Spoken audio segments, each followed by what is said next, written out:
And I got a ting of resentment at that moment because you taking my item and allowing everybody in the house to enjoy it where it should have been mine. Mm-hmm.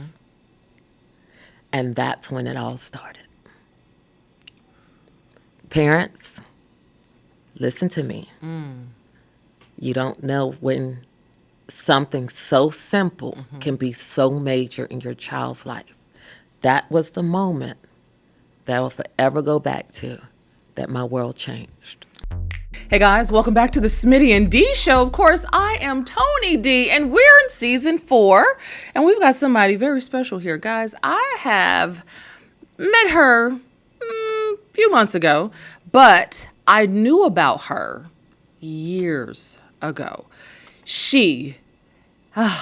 What can I say? You've seen her on My True Crime Story on VH1. You've seen her on BET Awards. Yes, you've seen her on The Legendary on HBO. And you've seen her on the Smitty and D Show. Welcome from the House of Balenciaga, Shannon Balenciaga. Hey, friend. Oh, my God. Aren't you adorable? Thank you. You know, I met you without makeup. Yes, you did. And she was glamorous.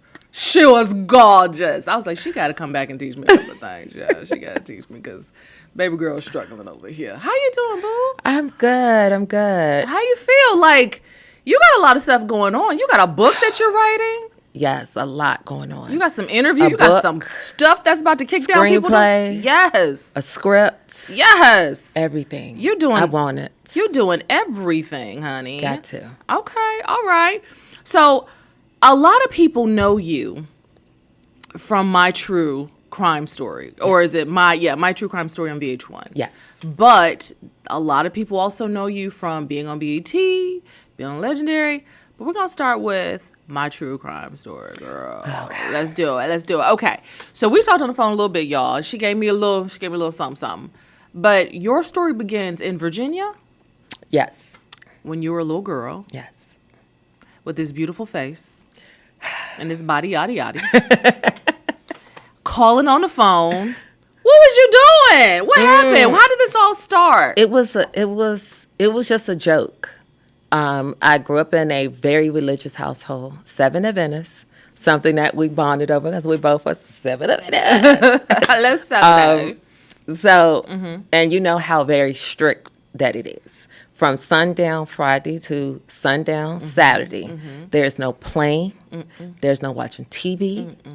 You don't eat anything from an animal. That includes milk and eggs. You don't do anything. See anything that's living and breathing or produced from an animal, you cannot have. You know, you know what? I grew up vegetarian, so you're right.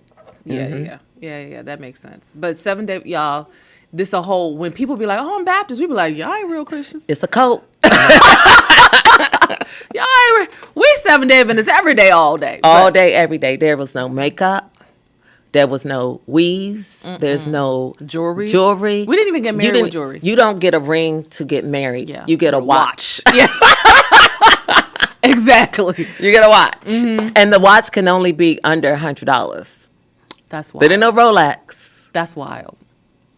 So I'm getting married with a ring. I'm sorry, y'all. You see, I got rings on now. Well, thank God I have been delivered. I am Catholic now. But I'm a more spiritual person, but I actually go to a Catholic denomination every Sunday. That's nice. Yes. So you're at home. You think you're doing a little jokety joke. Walk me through this. So me and my girlfriend, she was a little older than me. We come home for dinner before we had to go back for evening service. And a Spiegel catalog used to be this thick. Girl. It was, when I say, people don't know unless you grew up in that time, Spiegel catalog is like, if I can tell you, it's the Neiman Marcus of yesteryears. And the original Amazon for clothing. For everything. They had clothing, bedding, electronics. Yep, you're right. And so I just got on the phone and I said, hi. And I was able to, I was younger, so voice was even more higher because they don't understand as women, our voice get lower and register as we get older. And I was giving, hello, hi, yes, my name is such and such. My social security number is blah, blah, blah. And I just, 10 years old, I just start just throwing it out. Didn't even at the time, I didn't even write it down. I had to learn from that. Every time you do something, write it down so that you can always remember, because you need it when you're doing financial fraud. Because you need to remember social security numbers and date of births with the characters you make.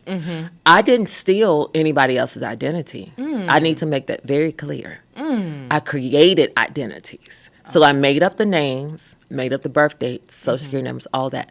That's how relaxed our financial was back in the day. Yeah. Because you could just do those things and get approved. Yeah. So I was approved for a $150,000 credit line at Spiegels.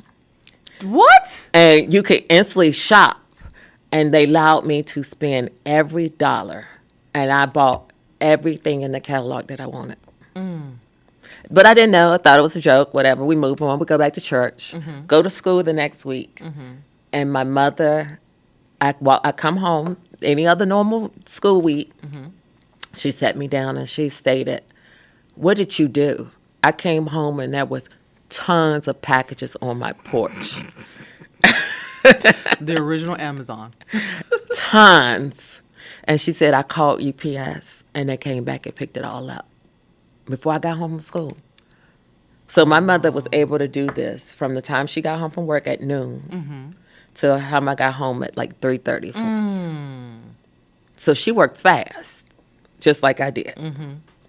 I didn't care no much about it. I didn't realize the ramifications or anything about it until a package came to the house a few days later. One single package. Can we acknowledge the age? I was 10 years old. See, on VH1, I'm going to tell y'all, on VH1, they said I was a little older because of legal.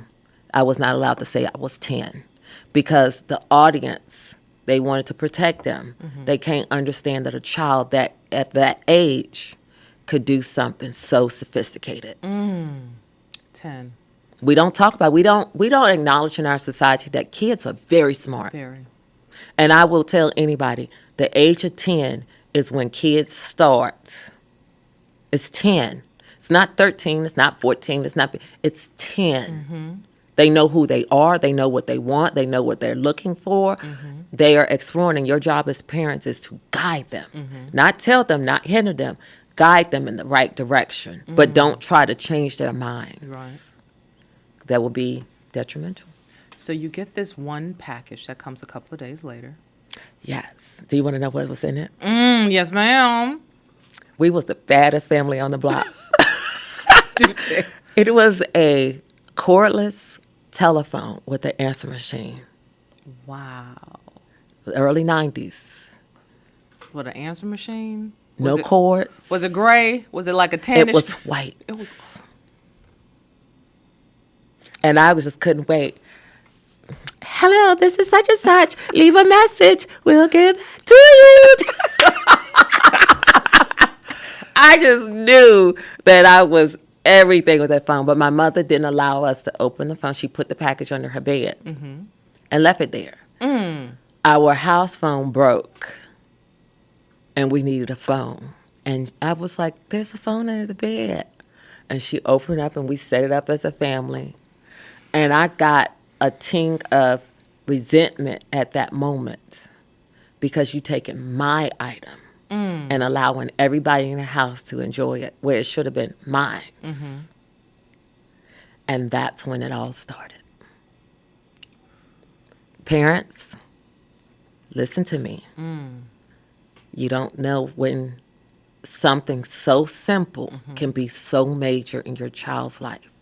That was the moment that I will forever go back to, that my world changed. So it was like a little, like something just turned in your brain. Okay, so talk to me about what that thing was, you think, that just changed in your brain. I'm a Pisces. I'm so loving, generous, and caring until I'm not. And I wanted it for me.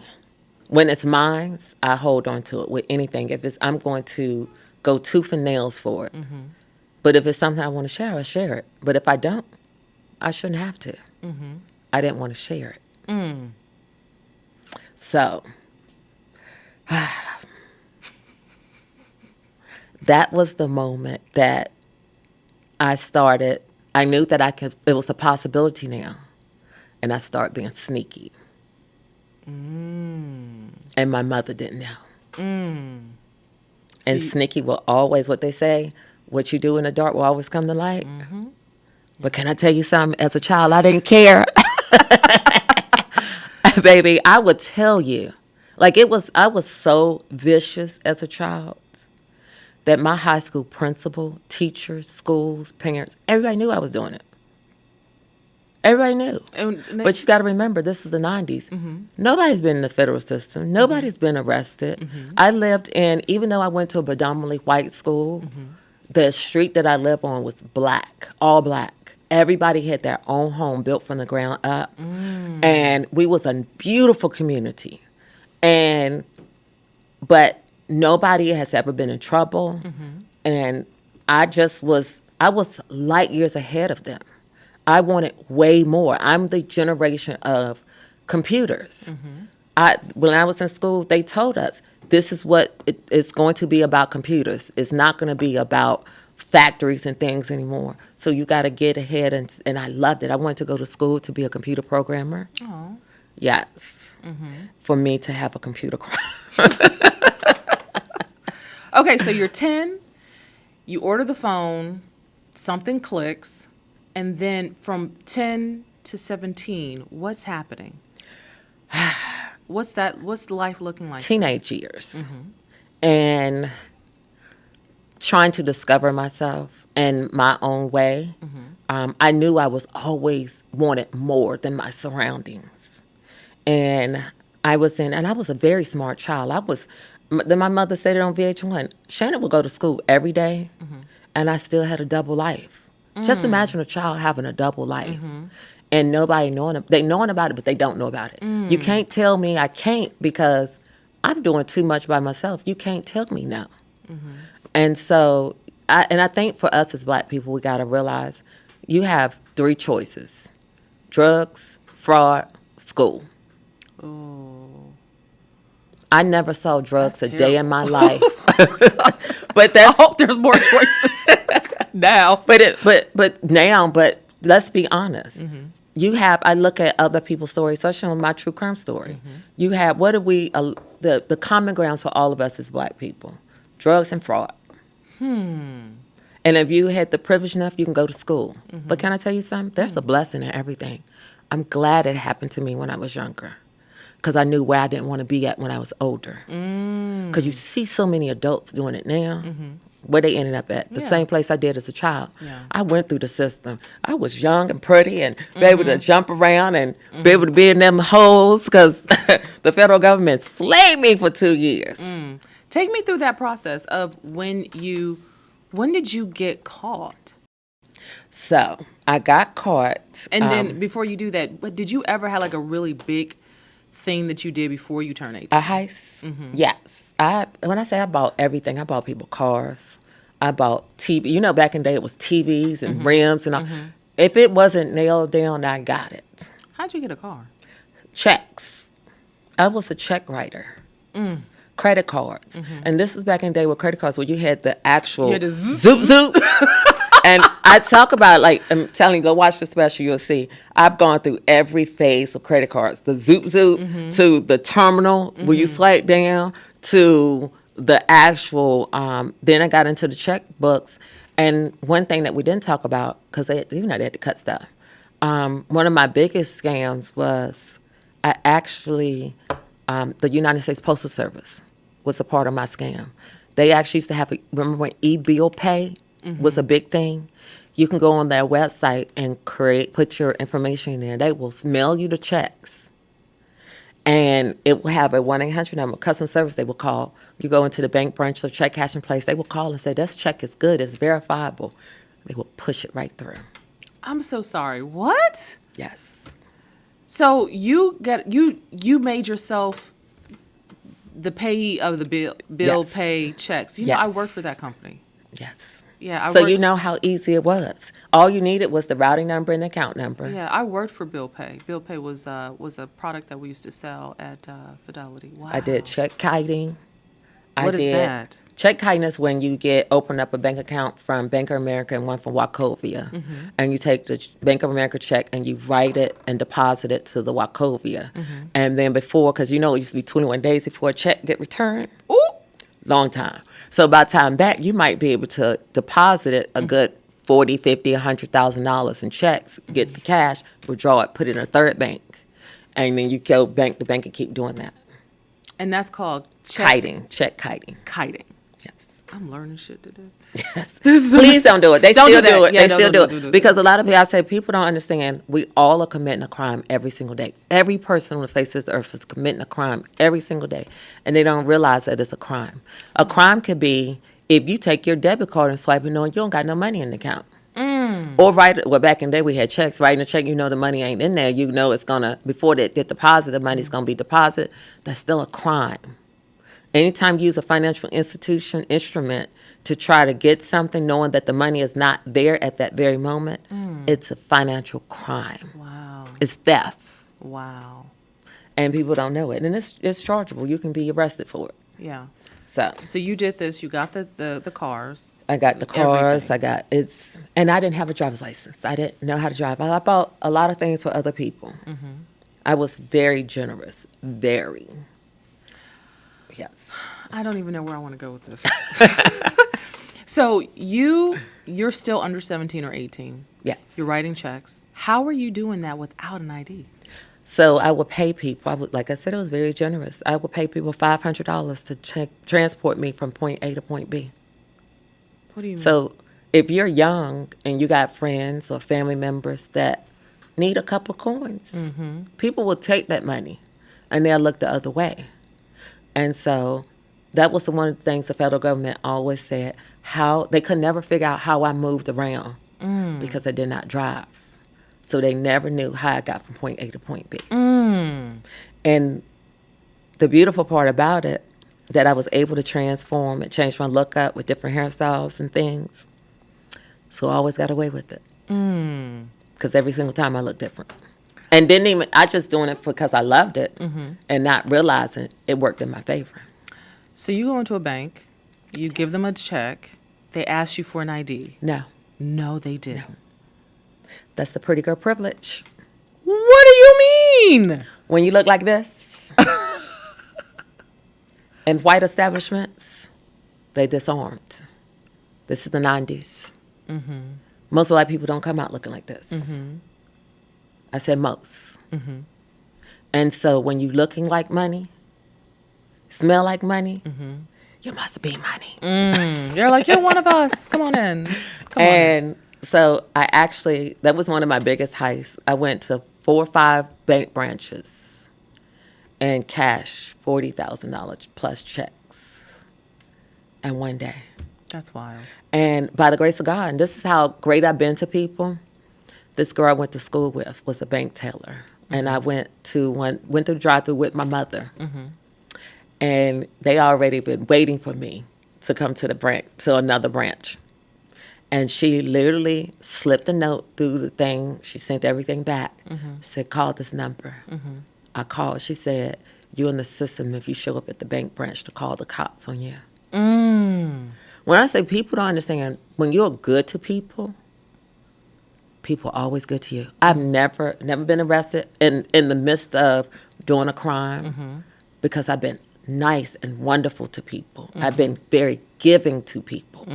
And people and that's what they always say, you get back, even though I'm doing wrong. Because I know people are going to be like, baby, when you're good to people, sometimes good come back to you. You will ultimately have to pay the price, and I did.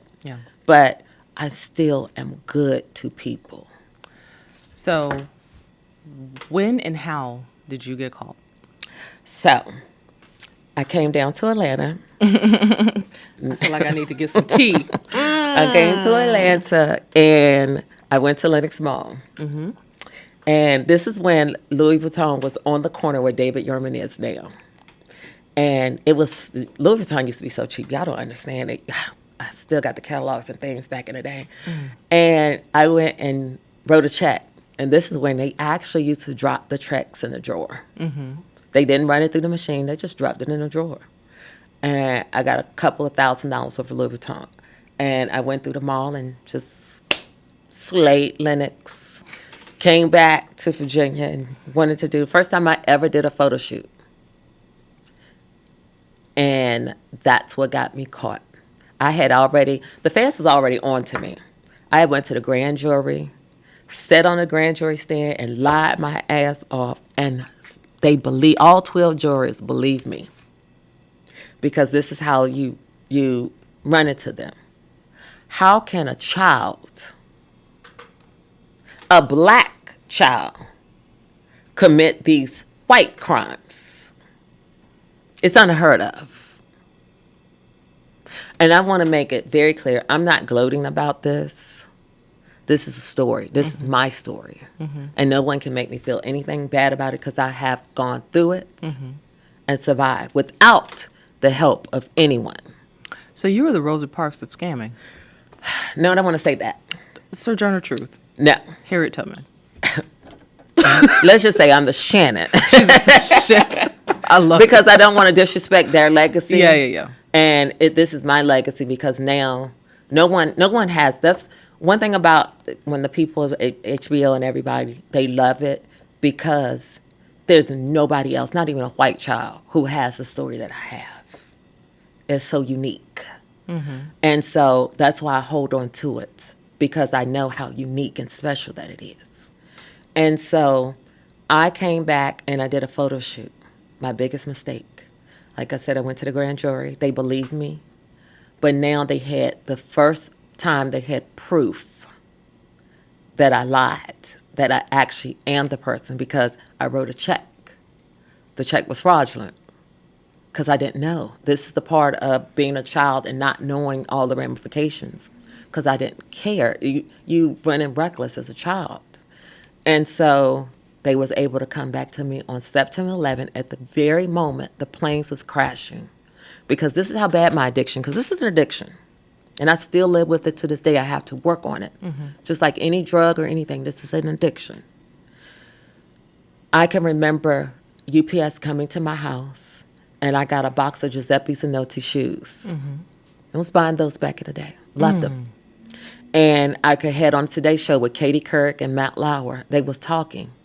And I was opening up the package and I saw the planes, boom, right on the TV at the exact same time. And at that very moment, the federal government was getting an indictment in the grand jury, stamped with September 11th on it, exact time as the plane crashes. What in the world, all this to happen at the same time? So, that was September 11th. I said about the end of the month is when they came and arrested me. And they put the handcuffs on me. And I politely, you do the crime, you do the time. And I didn't get mad or upset. You put that face on and give in. I just came back from the Brother Brothers hair show. I had the fusions hairstyle because that was the thing with the Mary J. Blige, Your Child look with the flips because I was one of the hair models. Baby, my mugshot was giving. I was like, oh, I want to see this mugshot. Unfortunately, you can't. I have been blessed that all my mugshots have been sealed. Don't you love the 90s? I love it. Even though I was sitting, when I say, even still to this day, if I ever get arrested, that mugshot always comes up on everything. And it takes me back and be like, oh my God, I was such a baby. But I don't want that no more. Okay, so take me back to, you said that they had proof from the photo? Because I did the photo shoot. So I can't say that wasn't me You did because I'm in the photo shoot. The photo shoot for what? I mean, I just wanted to take a photo shoot with all this lovely Louis Vuitton. Oh, you took a photo shoot with the product? Crime 101 didn't teach you that you can't take pictures with. That's how reckless you are. Oh my God. I didn't God. have any guidance or anybody to tell me. But this is the crazy You were part. like, I stole Can this? I tell you something? But I learned. What you learned? I learned. I ain't taken a photo shoot since. People will always like, Shannon, why don't you do a photo shoot? You see that's the thing that people are doing now on social media. It's hard for me to do that because I know what that did to me so many years ago. And I'm traumatized in a way. And so I'll give an inch, but then I'll pull it back. That pretty, and you don't take photos. And I've learned, I took a hard lesson that what gets people in trouble now? The phones, taking pictures, posting everything. Wendy from Housewives just went through that. Potomac. Girl, you should have called me instead of paying all that money for them lawyers. You could have paid me a little coins, and I could help you navigate that situation. Insurance fraud. Okay, so you get arrested. I'm so interested in this story. You're cute. How old are you? 18. You're 18. Do you think they waited? They had to. So how it works, especially back then, you cannot get arrested until you turn 18. I turned 18 in March of 2000. They got an indictment. I literally, the next month after I turned 18, they took me to the grand jury. That's how long they've been watching me. And they couldn't do anything. They took me to the grand jury. I didn't get indicted until the following year, September. I'm sorry, excuse me. I went to the grand jury in April of 2001. So I turned 19. So I went in the system at 19. Yeah. So do you have to pay for the crimes that you committed when you were a child or from after 18? No. So everything before I turned 18 is literally wiped. They couldn't get me for anything. So that was like free money, free things, all that. But everything from the time I turned 18 of March the 4th to the time they locked me, when I went in front of the judge, and the pre-sentencing report said $17.5 million. And I was sitting in that jail cell with my orange jumpsuit and was like, what is this? I'm asking probation because that's who has to go. What is this? That's how much they say you stole. How? Where? Where is it? I'm asking myself. People don't understand. I used to go to the mall. I had an addiction. I used to go to the mall every day. I used to travel and go to other people's malls, writing checks, cashing checks, bank accounts, wires, credit cards. All that add up. And then I was a businesswoman. I had other things I was doing from like, you remember back in the day, the Columbia House and BMG, oh the my CD. God, yes. A lot of these artists, especially my mother, Toni Braxton, I love you. I'm the reason why your points for your albums was up. Because I would order hundreds of thousands of CDs and sell them. I had people running, it was like drugs. I had people running and selling CDs. So if you say CDs is almost $20, you want the brand new CD to come out coming out that Friday, I would sell it to you for $10. I'm not getting none. That's free for me. I would have everything. So I was running a store.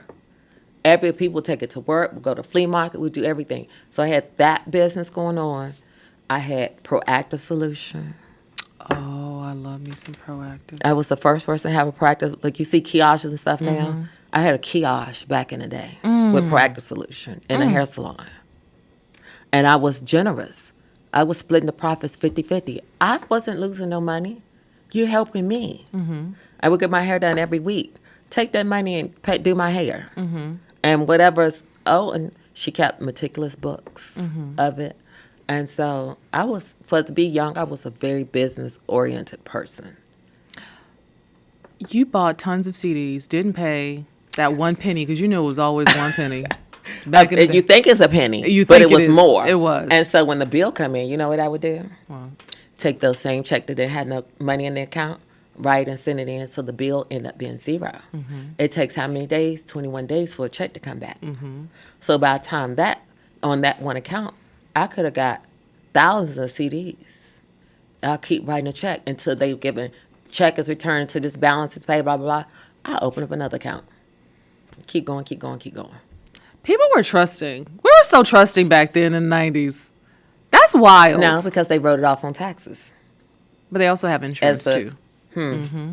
Yeah. And so this is how I feel, in my mind, how I rationalize it. It's my 50 acres and a mule. Ooh! She said reparations in the form of a sale. Okay. So you did the Columbia House, Proactive. What other things? I had 50 companies on my pre-sentencing report. And so I don't want to go all into it. You're going to have to get the book and get it. Okay. But there's 50 companies, some of the major Fortune 500 companies. Like, I can give a few. Like IBM. I used to Apple. Just a Okay, I see what you're saying. from clothing to electronics, everything. They're on my federal case. So you go to jail. Yes. You go to court. I go to court. I went to trial. You went to trial. I didn't snitch. No one snitched on me. That's rare. And I didn't know at the time because, again, nobody has gone through this. That was a blessing for me because I actually got points being in prison for not telling. People don't understand that is a big thing in prison, that they know if you tell or not, and you won't get messed with because of that. So by me going to trial, they were mad and upset because I went to a 4-day trial and I got found guilty. I should have did a bench trial. Don't know the difference, but okay. So let me explain. Bench trial and a jury trial. You got to convince 12 people if you're innocent or guilt. I'm sitting here, financial crime, with 12 people who ain't had shit. Can I say that? Excuse my language. And you're sitting here looking like $1 million. I'm sitting here with Louis Vuitton sitting on the desk, and they probably didn't know what it was back then and there, so it is what it is. But you're throwing all this beauty, all this luxury in their face that they don't have it. Because, you know, when wealthy people go to trial, what did? They clean them up. They change their look. I didn't have that guidance. Tone it down. Yeah. Look like like you don't have it. Look like mom, you're... yeah. Oh. And so, the Anna Delvey. I was the Anna Delvey before there was Anna Delvey. If that's who we want to talk about. What? I need my Netflix. What's the Netflix special? Anna Delvey. Oh. That's the black girl version. I'm going to call some of my friends who are producers for Netflix. Because, baby. That's the whole situation. Oh, okay. And so I went to trial, and they found me guilty, and I got sentenced. If I went ahead a bench trial, which is the judge was a little older, and he couldn't understand this new age crime. And so he didn't understand kiting. I would have, personally, if you look at the definition, I got indicted on 20 federal counts. So it looks like on my rap sheet that I had all these different arrests, but it's just one crime with 20 counts. It's like Social Security offenses, wire fraud, bank fraud, mail fraud, all these different things. And so the judge would have found me not guilty on some of them charges. And so when I went to sentencing, when I say somebody can speak life over you in a wrong, negative way and don't realize it, the judge stated, you'll have the inability to pay this money back. So I'm only going to require you to pay $75,000 in restitution. No fines, no interest, no penalties. $75,000. You were guilty for what? How much? 17 million? 17.5 million. And I only have to pay $75,000. But you missed what I said. He said you have the inability to ever pay $75,000 back. Baby, I have $75,000 plus worth of shoes in my closet. And this is after prison. Did they ever take any of your stuff? They took everything. And I rebuilt it twice. Because I have the ability to get up. That's why a lot of people, with like you saw the California fires and all that, that's materialistic stuff. I don't, even though I love it, even though I love to look good, God can take all this stuff away from me and I can move on. I wish he would. You want to know why? I can go start another life. It's easier to get it, and it's hard to maintain it. And I'm tired of maintaining it. I have created this image And this image hurts me. Wow. This is being real. I'm being real and authentic right now. A lot of people don't realize this image has hurt me. This image has hindered me in ways where people won't hire me because of the way I look. People think pretty girl privilege has its perks, but it's more negative than it is perks that people don't see. I don't get hired because she's too pretty. She won't work. She won't do nothing. Clearly, I've done way more than most people ever will do in a lifetime. That's hard work. People don't understand the friendships, relationships, and family being used for what you can do. Want to be around because what you can do. Don't want to be around you for what you can't do at the moment. Probably hiding their men away from you too. And some women. Even though I don't do women, but baby, you know, they love mama too.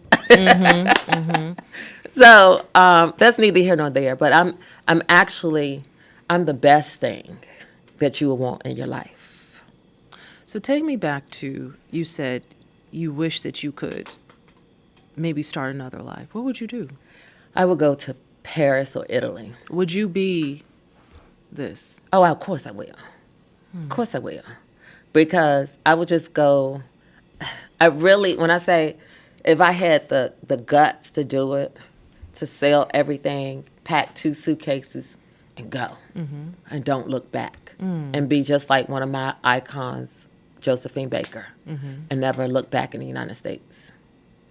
That's how I'm like, I just supposed to always have been in that life. And maybe in a former life, if you believe in that. But this is the life that I have. I'm going to live it. I'm going to document it. And y'all will talk about it when I'm gone. So. We talked a little bit before the show started about your talking game. Because it's more than just this. Yes. Do you understand the psychology of what you're doing and how you're doing it? Like, where did you learn that from? Watching TV, watching the black women in my family. What do you mean? I study. You show me how to do something, even if you're not intentionally showing me, I'm learning. I'm a historian. I watch documentaries. I love them. I watch a lot of crime, like Forensic Files. You know what they say about people? If you go to sleep, you sit there, Forensic Files stay on the TV 24/7. Or Fatal Attraction. I love them. Law and Order, SUV. SVU, excuse me. I love it. And so I have always loved watching Josephine Baker and Marilyn Monroe and Diane Carroll. I wanted to know their real stories. You learn from that. You learn how to maneuver men. You know how to maneuver friends. You know how to maneuver business and society. You know, beauty can get you everything that you want. Wow. Okay. I hear you, sis.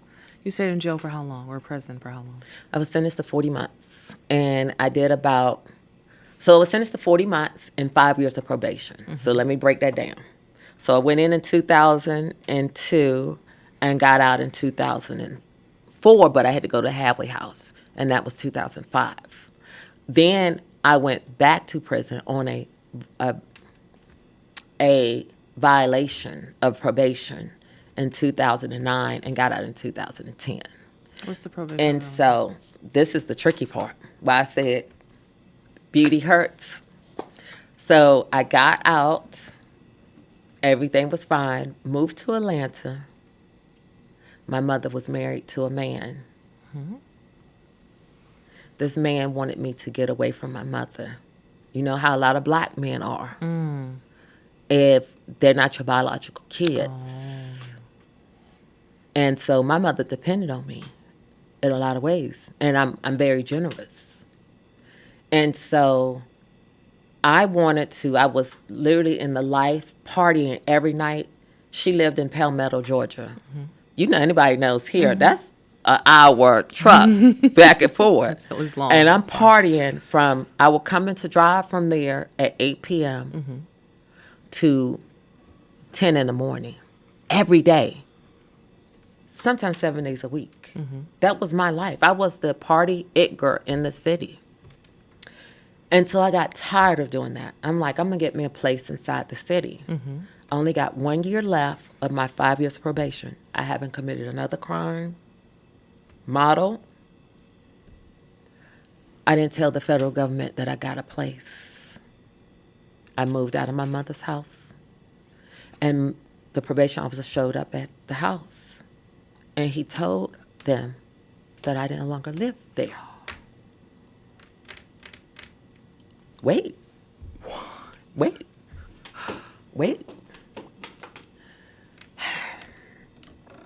He gave them the address. Oh, this son of a... So, hold on, wait a minute, because the story, when I say it's good, you know, Meek Mills has said that he was popping a willy or whatever, and they sent him back. Well, so you only got a place, and they sent me back to prison. I ain't committed a crime, no nothing. Do you know, they bust my door down in Atlanta, dragged me out of my house butt naked to embarrass me, and took me down to the Russell Building here in Atlanta and booked me on a probation violation. And I had to go back in front of the judge. This was a new judge. This is not my sentencing because I had to transfer it from Virginia to here. By the time I got into that front in court, the judge gonna say, you seem to not want a program. I'm gonna send you back to prison. You only got 10 months left on your sentence. You're gonna do all 10 months. I had to go do them 10 months standing on top of my head. Hold on. Wait a minute. You get ready to flip. You ready for it? Not to commit another crime. That federal judge who sent me back to prison, that federal judge, when I got out, 2010, was in a car with a serial number sawed off gun with a prostitute stripper in the car with drugs in a high-speed chase in Atlanta. Boof. Look it up. You'll see it. It's real. This is the same judge that sent me back to prison, but you out here cutting up. It's all about getting caught. You see why I said I need my 50 acres and a mule? So don't judge me when you ain't judging them. Girl. The story is real. Girl. The story is real. So what happened to all your stuff? So I was able to keep a few things here And and there. who did somebody hurt this man? Your stepdad? No. Oh, you want to know some more tea? Like, My mother didn't leave him. My mother didn't leave him. The man went to the court when I had literally they locked me up. They let me out on bond. And he gonna stand up in court and was like, Shannon got all this money in the bank account and she want us to move it so y'all can't get it. Stood up in court and said this. Do you know how smart I was? I looked over to my lawyer and I said, that's earmarked for surgery. wait, Why say I it said again? that? I said it's earmarked for surgery. You want to know why I said that? Because the federal government can't touch money that is earmarked for medical. Oh, wow. Smart. I just told y'all something, tidbit. Don't try because it might not work for you. That was smart. Because if you watch my VH1 special, I had judges hit me up since they saw it. They loved the story. Because if somebody called my mother and told them they come in the next day to raid our house, and I took all the stuff and put it next door at the neighbor's house in the trash bin, and they saw it, but they couldn't touch it because it was on the line. It's off the property. Smart. I've been able to be smart by watching programs, and I've gotten myself out of a lot of things by being smart. It's one step faster. And so... This stepdad. It's maddening, but this is the maddening part. I'm not mad at him because men gonna be who they are. I was more upset at my mother because this is what my book is also about, is the nuances that we as black women have with each other, how we are not protected by each other. The most damage that we have is by black women in our family. That shapes us why we can't be good to any other black woman. And so that's my passion, to really open that wound because we don't talk about it. We don't. It's always, we as black women, oh my God, we're at the bottom of the totem pole, and why it's always, but we're the reason a lot of stuff happened to us until we stop it. And so my mother stayed with this man. And guess what happened? She lost everything. She lost a house. She lost a job that she's worked for decades. She lost a 501k. She was penniless and broke, zero. The man stole everything from her. And guess what? And it still wasn't enough to break her to leave him. I told her, I said, God is, and he stole my money too. You stole from your child, lock your child up in prison. He stole from you, you lose everything, and it wasn't enough for you to get hit over your head. But this is what I'm talking about. You will rather take a man instead of being alone than love your child. How long were they together? Too long to count. But long enough, not long enough for you to be allowing it to happen. And so, and I don't know if she still talked to him. I had a breaking moment. One of my brothers was killed in the Post nightclub, Shane Tumerson. And 2 years ago, we were sitting, I always spend Christmas with his parents. Always. Since it's been 10 years this year in June. Every year I've spent Christmas with them because I'm the last connection to that child that they have. Oh, wow. And so, I want to cry. I was sitting at a table like this, Christmas with my mother. And she triggered me and she said, I still talk to him. And I just started crying. And his mother said to me, Joyce, I wouldn't talk to somebody that hurt my child. And she couldn't understand why I was crying. You messing with somebody that hurt me. I'm your child. I don't want to mess the makeup up. I'm your child. How could you still be with a man? How could you still communicate with a man who did this to me? Nobody knows what I'm going through, but you do, and you're not there. And that's why I love my Shane so much. Because they don't know what my mother did to me. But he was there. He was there. I was locked up in federal prison, and he would be there for me. Oh, wow. My mother's husband did this to me, and you are still.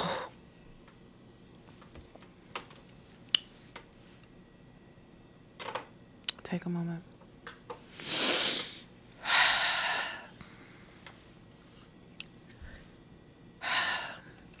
The book is going to be good. You got to laugh so I can stop crying, y'all, but it's like that little girl inside of me still hurts. I have to protect her because it's a cruel world out there.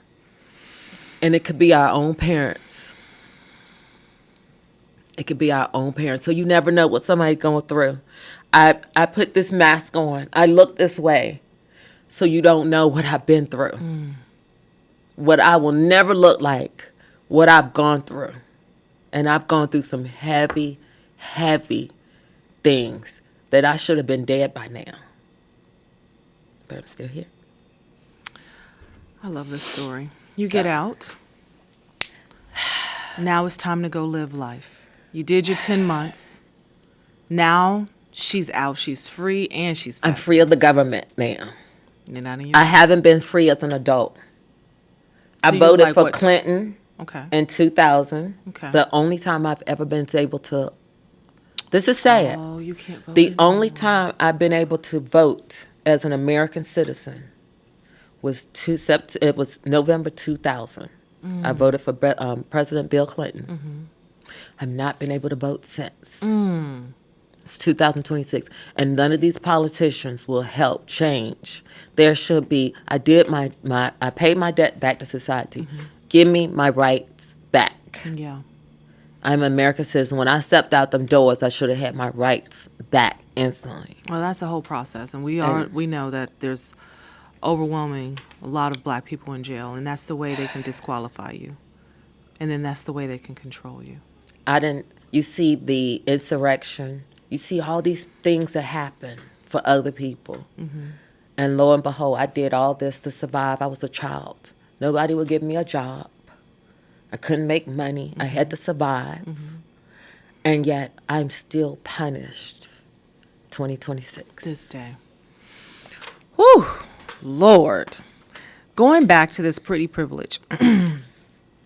and you're undeniably beautiful. You can't deny that. But let's talk about today, right? As we age, are you noticing different types of privilege? Do you think there's skinny privilege? Do you think there's light skin privilege? Do you think there's tall privilege, short privilege? What are the privileges? And then how do you work them? There's all types of privileges. There's light skin privilege, there's dark skin privilege. There's money privilege, there's broke privilege. There's pretty privilege, there's fat, there's skinny, there's model, there's uniqueness. There's all different types of privileges that people don't understand. It really is. But we're going to talk about pretty privilege because that's something I know a little bit about. There is a privilege, but a lot of people don't understand there's a dark side to it. What do you mean? They don't see all the drama that goes behind being pretty privileged, as in not getting a job. Somebody might want to sleep with you, or you're not, you're too pretty and they don't want you to be there and work. You maybe get out of a speeding ticket. Sometimes you don't because you don't want to date the officer. And I've done some things. When I say pretty privilege will get you, I've slept with detectives here in the city to get information.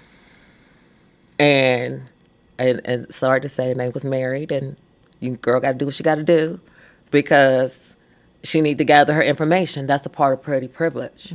So I use my currency to get what I need. And I'm never above it. That's what I learned from the women of my past.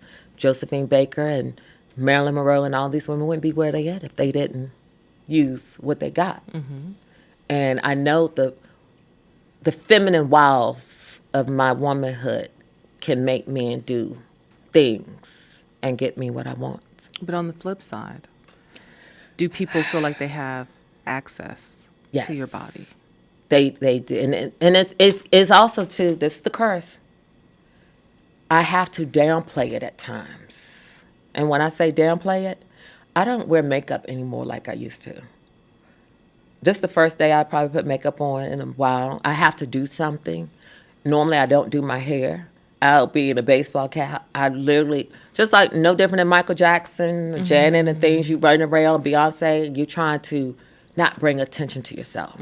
Because, and sometimes it don't really work because I get more attention looking like a bum.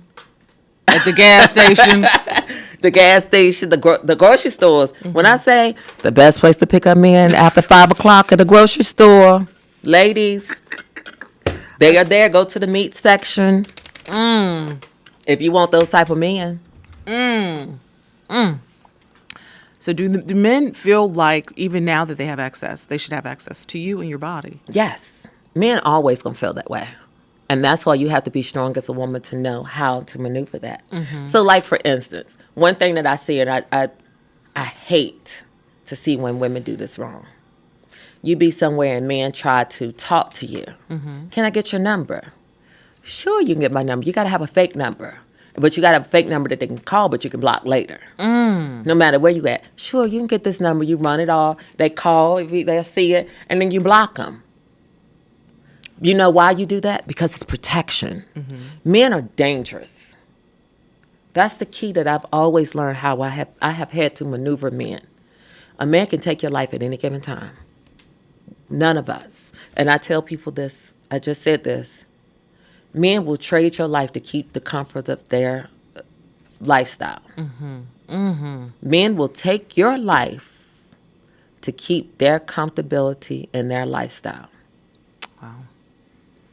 So what makes you think you're any prettier and any special and different that he won't take yours? Ooh. So what you have to do is you have to protect yourself to get to a safe spot. So you be nice to them, even if you're not attracted to them. It don't take nothing to be nice to somebody. Right. Hi, how are you doing? Oh my God. Well, I got your number. Thank you so much. Okay, I'm gonna talk to you. See how that worked? He feeling he feel like the man. All the while, I got the power. And if I ever see you again, be given, oh, I have a man. I'm so sorry. There you go. And now you're safe. That's how you be safe. That's how you be safe. And you can't beat a man. As a woman, you can't beat a man. Why you think you can beat one? Stay in your feminine energy.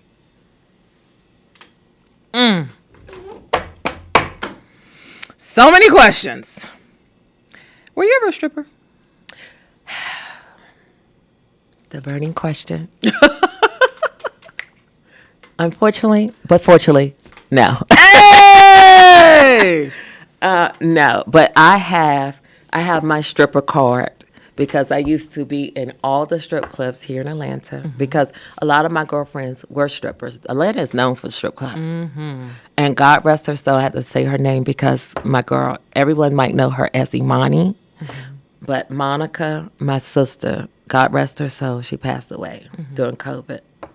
She was one of the coldest, baddest strippers in Atlanta. She was in the Cisco video, Thong Thong, back in the day. She was a real one. It was my sister, my real sister. Like, wow. And she was from D.C., which is so crazy. Part of the ballroom scene and everything. And we met through our hairstylist, which was Mariah Balenciaga from RuPaul Drag Race. And that's how me and Buffy met. She did all of our hair, and we was in a hair salon together. And so she introduced me to all the right rooms and doors in Atlanta. And she would have me come to the strip club because I was so pretty. She was giving girls, sit there. Talk to the men. The men would love to talk with me because I had a good talk game. I wasn't shy. I was dressed beautifully. And so naked women is all around. They don't care about that. That's not attracted to them. It's the woman that's fully clothed. Y'all heard that? So I hate that they make this culture where all these women start going to the strip club because it wasn't a lot of women in there back then. So we used to run a lot of game, a lot of money came through, in and out. And so we used to go to the nightclubs. The baddest women never go to the nightclubs before 1 o'clock in the morning. Go to a strip club, then leave the strip club, go to the nightclub if it's because it stay up to 4. Go to the after hours, go to the hotel or the studios. And that's what we did every single day. So that J-Lo movie? Now, no drugs was involved and nobody was hurt and injured in it, and we didn't run any credit card schemes. That's not what we did. Men freely gave us money. Because naturally, this is the one thing nobody talks about. Men want to have sex or they want your company. And I was able to talk. If you got a good talk game, men would dish it out. And she stripped at Pink Pony. Pink Pony is the upper echelon of white strip clubs here. We didn't do them black clubs. Oh, wow. We did the white clubs. And white and black men. It was a higher caliber of men Very fascinating. I loved it. What was Atlanta like back then? Give people, our friends in Nigeria and Ghana, UK, what was Atlanta like? I ain't gonna tell you the story about everybody wanted to say Portia Williams was the first person to scam a Nigerian. No, it was me. It was me.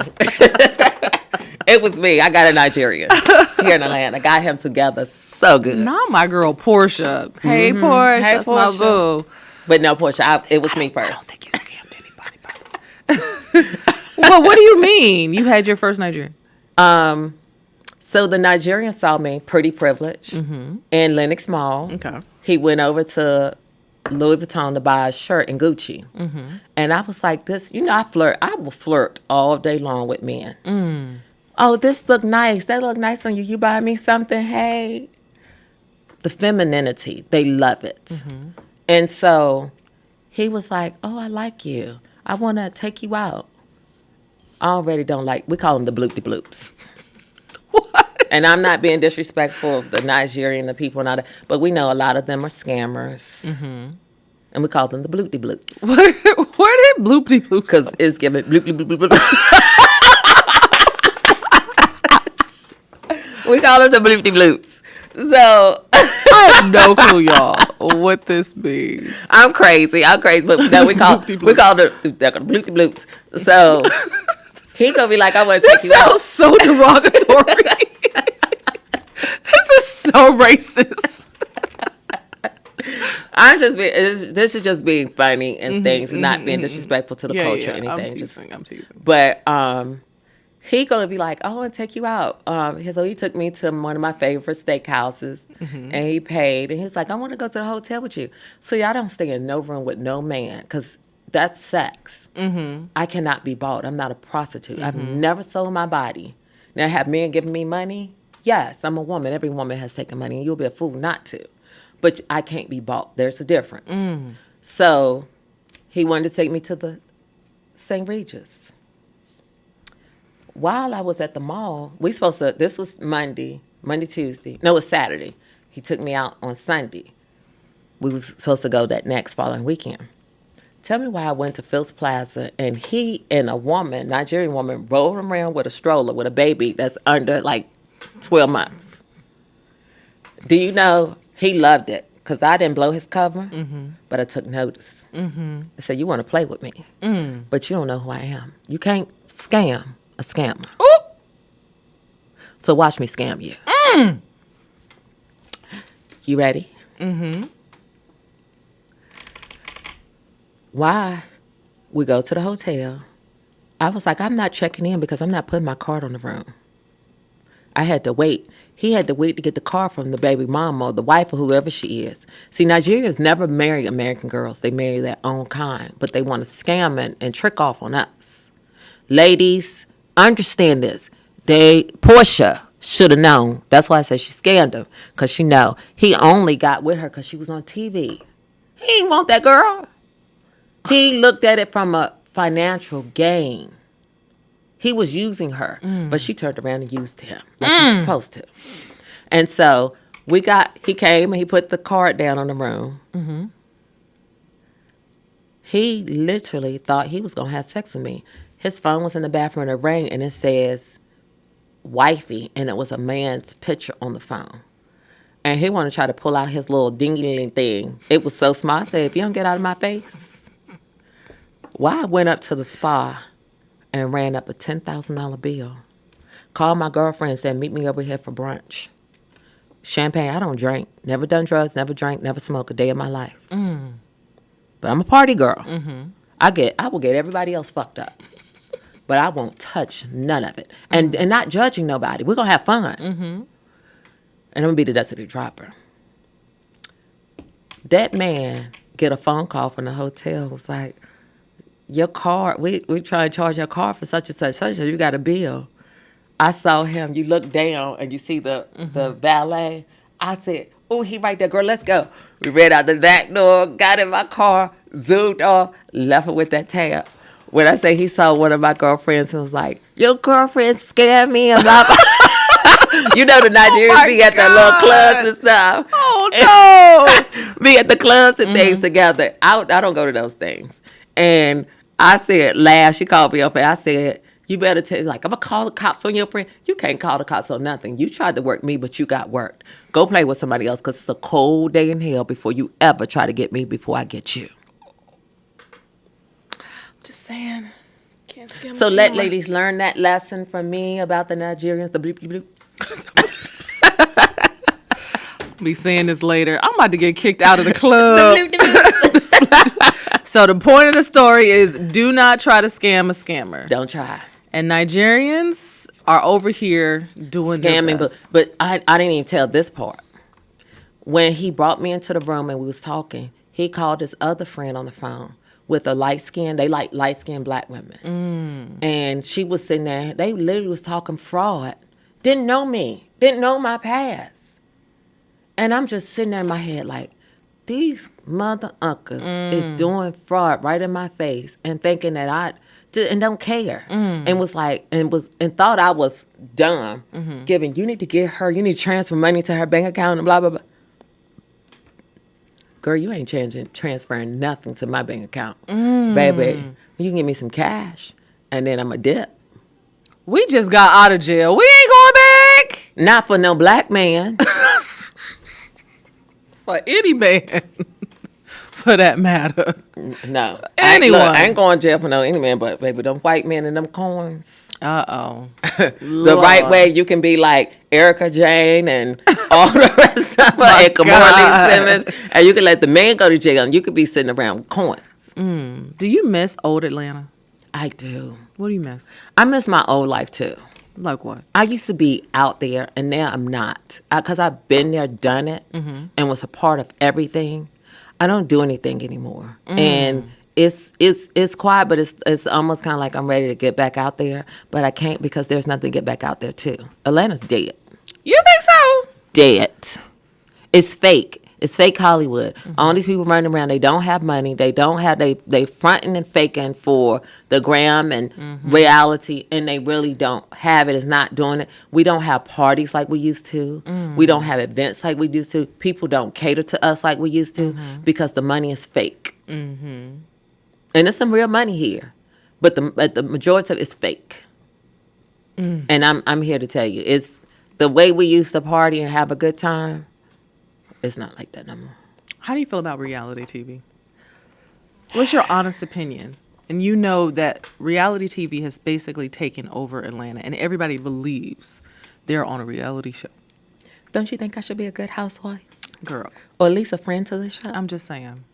You already got that part. I have filmed several episodes. Nene wedding special, everything. I know all the girls. And I was getting ready to say something. Don't. But how do you really feel Get about the book and you find out what I did. Uh-oh. What's the name of the book? I don't want to say that yet. It's a memoir, but I don't want to say it because it's so beautiful. And when you see it, you're going to be like, I get it. And then you read it, you be like, and you see how it all ties together in the whole book. I like that theme. So how do you really feel about reality TV? And how they are using black people? I hate it. Why? I hate reality. As somebody who's been on a reality show, we don't have residuals. We don't have protection. They use us for entertainment like we're monkeys. And we can't even be fed a banana. What do you mean? I said it. What do you mean? What do you mean by that? They're not feeding us bananas. So you're saying that people are not getting paid enough? We're not getting paid enough, especially to endure all the stuff that come along with it. Like what? The fans, the hatred, the racism, the promotion, and you're so dispensable. That's what I hate. You can't, people don't, until you've been there, and people are like, you sign up for it and all that. You just sign up for it, but you don't sign up for what's to come. And until you've ever been on a show, you will never understand what it is to be on a show. And it's a lot, especially the bigger the company that you deal with, the more that comes along with it, and the more responsibility. And you just have to, I've been blessed in ways because I didn't allow somebody to manage me. I kind of managed them. Because things happen. And you could be a big star. It's just like Megan Thee Stallion on our production. They made her come and apologize to the cast. She's the only black woman on production, on the judges. They made her come and apologize to us because some contestants felt like she was giving my team favoritism. And that's why she gave me respect, because I told them, I was like, that's the only black woman on this production. How dare y'all run to the white man to try to come after the only black woman, and y'all were black. Y'all gonna pay for that. She can help y'all in the industry. She can hire you. She can give you a job. She don't want to fuck with y'all. And so these are the things that people do. People will literally, I don't care who you are. They would, if Beyonce was in that situation, they would stamp all over top of her to get to the end goal. That's how people are. I'm not like that. I have ethics. As much as people might not think I have morals and ethics, baby, I do. I do. So you're against reality TV. They're using us. Yes. Yes. And it needs to be restructured. We need to be in the union. We need to be in SAG. They need to go proactive and do it backdated so we can get our SAG cards and things and get residuals. Because how are you going to keep replaying it? Because people don't understand. People want you to be quiet about what you've gone through, but it's constantly being replayed. It's been 2 years now since I did my VH1 thing. I still have people hit me up today about it. Don't you think I need to get some type of residuals? Or that special. Yes. You're friends with Buffy. She was also on Married to Medicine. Yes. You've been friends with her for how long? 20 years. What does that friendship look like, and how did you guys get started, really? It's been one of my best relationships I've ever had. How so?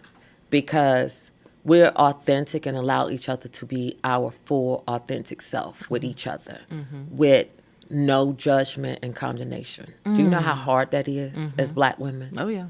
Because even though you say you're not judging, but we are born into judgment. And so to be able to show up and show somebody that your mess stinks, how we're going to clean this up, is a great thing. Is she supportive? So supportive. In what way? Do you have a story? If y'all don't know Buffy, Auntie Buffy online, she is a tax accountant, business owner. She owns this med spa. I think is it MRSMD? Yes. And weight loss. As you can see, you want a body like mother? Get your shots, call them. She looks amazing. Thank you. Yeah.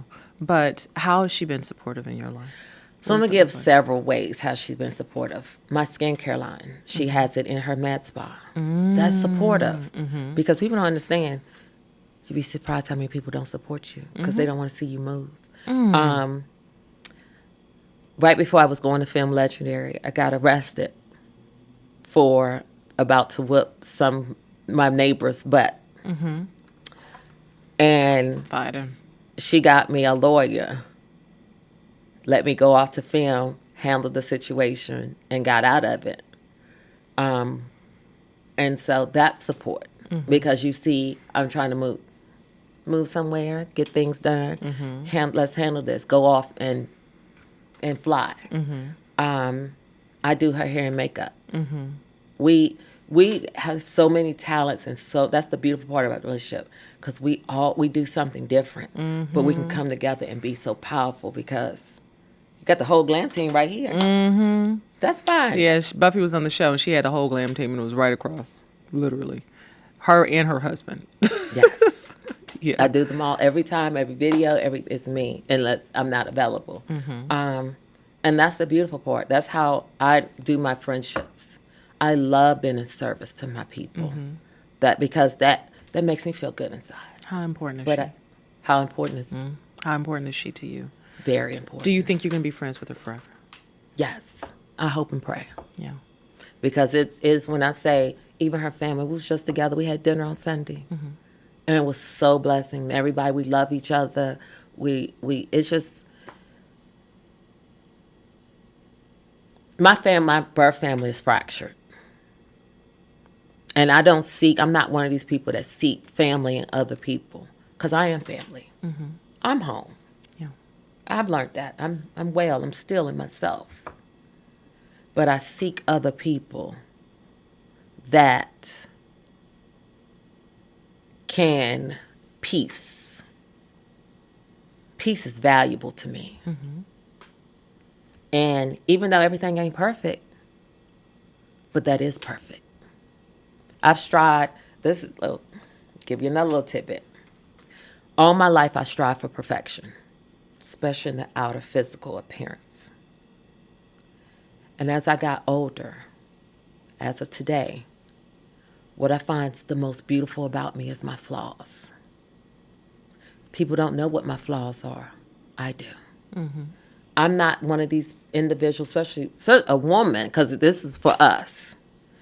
We always seek affirmations and compliments from other people. I don't want that. That does nothing for me. And in fact, I actually shy away from it. It makes me feel uncomfortable at times because it's just like you don't want everybody's prayer. Everybody can be praying on your demise. Ooh. Them compliments ain't always coming from a good, positive place. Save that. Sister, when I walked out the door, I know I was fierce. I know I look over. And you can't take away my confidence because I love myself with makeup, without hair, without makeup.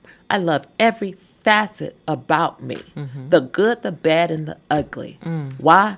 Because God has pulled me through the fires like no other to be able to look in that mirror and love the reflection back at me. From head to toe. I got cellulite, breasts too big now. Don't know where they came from. Don't want them. Arms are a little fat. That's why I got this really little. And see, I'm honest with myself. It's given. I judged women when I was younger. Like, how did you get fat? Like Anna Nicole Smith and Delta Burks. Delta Burks was designing women. Is her and Suzanne Sugarbaker, Delta Burks, and Dixie Carter, which was Julia Sugarbaker, was who I modeled myself Designer after. women. I'm both of them women because I will read you like Julia and be fabulous like Suzanne. That's me wrapped in a bow, but black. But black. But I was like, why would you get fat? Why would you let yourself go? Now that I'm just turned 44, it's not easy.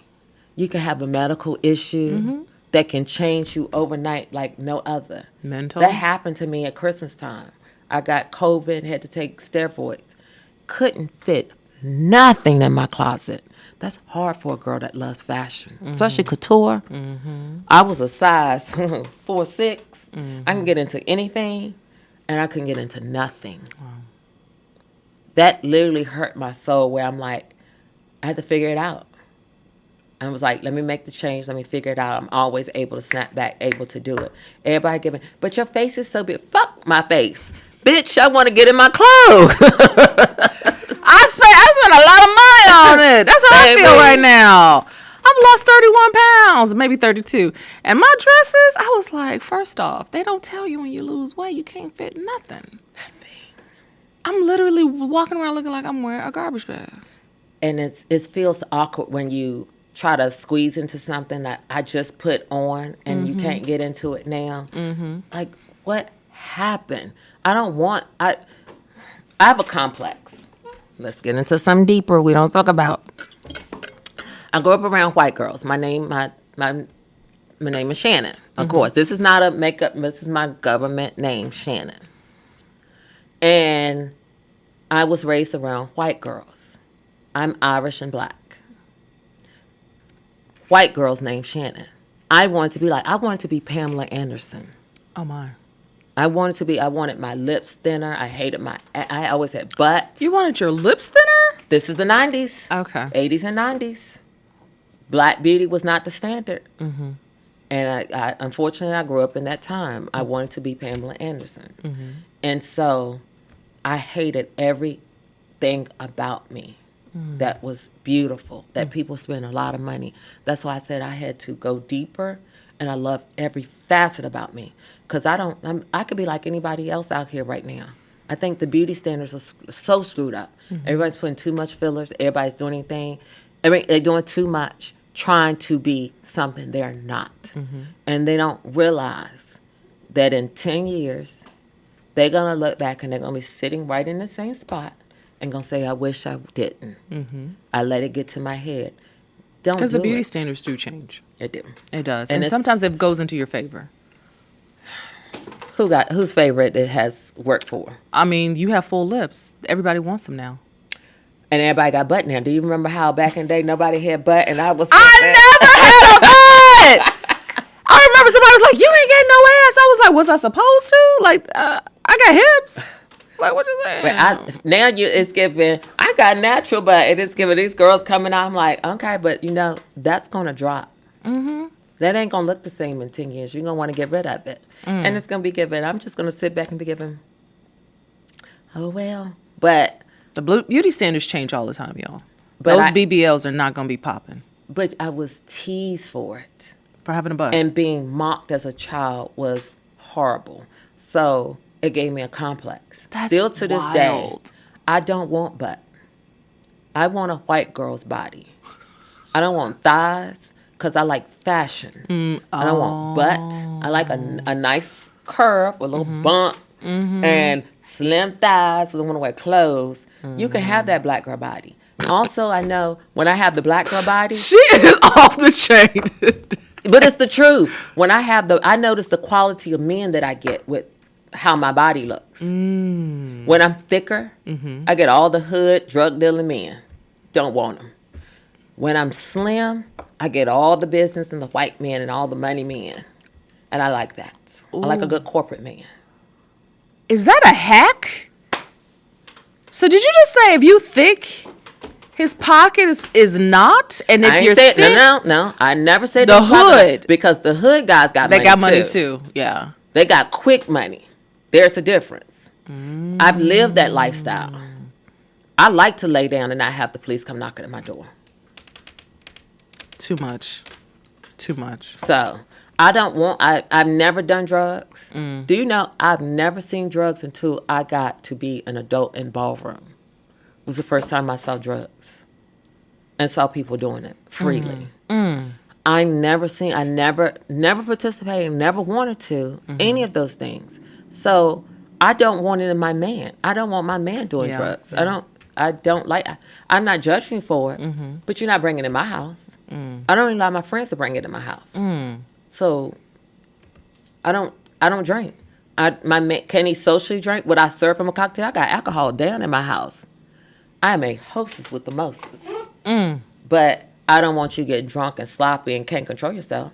I've never had a man hit me. Never had a man be disrespectful to me. Why? Because I don't be disrespectful to him. I demand respect as well as I give it. Yes, I do. Shannon Balenciaga, are you ready? She needs some water. You got water? Where's your drink? She needs some water, y'all. Let me fix my gloss. And no lipstick on the teeth, child. She hasn't had any. I've done some interviews and people were talking. I'm like, get that out of you. I don't know how you mastered it. We'll talk later. Okay, but Shannon, are you ready? I'm ready. For random questions. Okay. And it's not clock it. Silent and claps. These two fingers. Okay, so here are the rules, my sis. If you have a quick story to tell, please do. Okay. These questions are random. Answer if you have a funny story, please do tell. Otherwise, straight and to the point. Okay. First question I asked everybody. What trend do you want to see go away?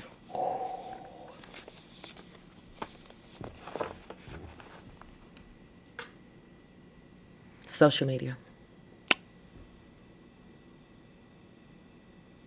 What do you mean? I want it to go away. I'm sick of seeing everybody thinking that they're fabulous and they're not. What do you mean? Just what I mean. I'm sick of seeing everybody think they're fabulous and they're not. I'm sick of social media. I'm sick of the fraudulentness of it. They're no different than me. Was writing them checks that didn't have no cash in it. All of it's fraud. It's fraudulent.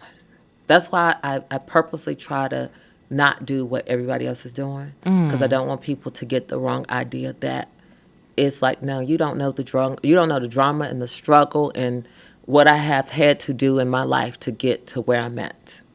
It's not pretty. Okay. Pull the curtains back. That's what social media is. It's time to pull the curtains back on the fraudulentness. Did you notice during COVID that you didn't see everybody with their hair done and stuff? That was like the most quieted. Mine stay done. Because you know why? Because I know I do my own hair, my own makeup. And yes, acrylics. I have a whole nail salon in my house. But did you notice that people were not? They didn't. They didn't have it like that. And you notice how, let me show you how fraudulent social media is, why I said it needs to be. You say everybody during COVID, they was having parties and all the food and trying to act like who could have the biggest house and all that. You notice everybody downsizing now. You notice how you don't see no more Thanksgiving and Christmas big spread and all these different things because people don't have no money. The worst thing that happened to our culture was allowing them to get all this money that they never had. And it has gone to their heads. Are you talking about the free money? That they're still getting arrested for. PPP loans. All right. What conspiracy theory can you believe in? So as somebody who has been in the federal government that has a long folder, they know everything that's going on. Wait, I'm sorry. What do you mean? They know everything that's going on. So you think tapping, they know Everything that's going on. Wow. Nothing happened. Let's just say this. I'm not a conspiracy theorist. I'm a realist. Everything happens for a reason. And a lot of stuff that happens is planned.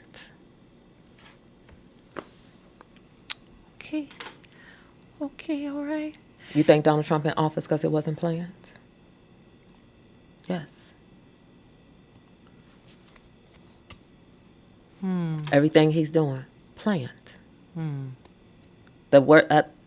So let me just say this. This is what I can say. You know what we can do in society right now? Anytime Donald Trump says something, everybody shut up and don't say nothing. That will kill him. Stop going to social media posting about stuff like, oh my God, shut up.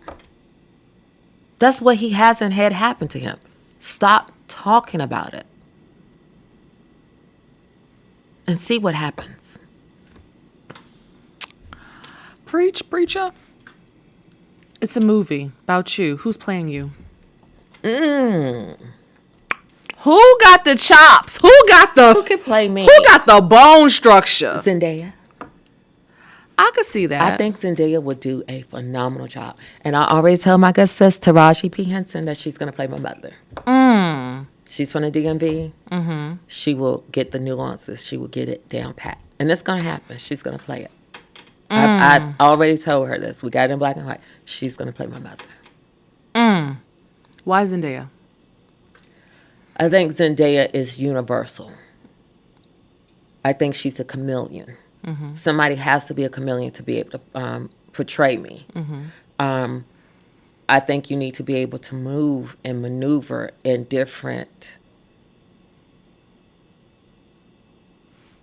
rooms and be able to. It's almost kind of like Jinx in X-Men. You have to be able to conform whatever. I think she can do that. Okay. You got a backup? Who would be the backup? Who is out there right now? Let me think. Because there's no stars. Zendaya's the only movie star. I'm really thinking. What's the age range? The young me or the old me or the adult me? Let's do both. Okay. Young and old. Because sometimes, like when I'm looking at you, I'm like, okay, I can see. Who can I see? Because I will say, you don't have one of those faces that people can copy. No. But they don't have to have my face. That's the beauty. That's what That I is realize true. about what people always want to jump to, that they don't need to look like me. They need to be able to perform like me. Because I don't need you to believe that it's me. Because you don't know me. Even if you did know me, I need for the person to give the performance of a lifetime. You might have to get one of those. Because one of my favorite movies is Donna Ross and Lady Sings the Blues. Donna Ross looked nothing like Billie Holiday. True. But she killed it. I can see that. But at first I was like, Sanaa Lathan? But Sanaa might be a little But she was too old. Jinx.